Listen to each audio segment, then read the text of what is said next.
নমস্কার বন্ধুরা, আজ আবার একটা নতুন ভিডিও নিয়ে আপনাদের কাছে চলে এসেছি। আপনাদের বাগানে যদি এরকম দুটি গাছ থাকে তাহলে আর পুজোর ফুলের কোনো অভাবই হবে না। কি গাছ জানেন? একটা অপরাজিতা আর একটি নয়নতারা। আমার বাগানে দু কালারের নয়নতারা আছে।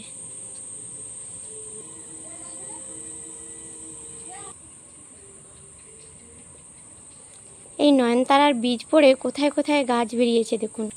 এটা একটা জবা গাছের টব। এর ভেতরেই দুটো কালারের গাছ বেরিয়েছে। এই দেখুন, এই একটা কালার আর এই একটা কালার, একই টবের মধ্যে।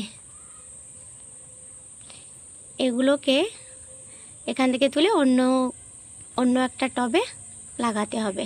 দেখুন, এটা একটা থাই বেলের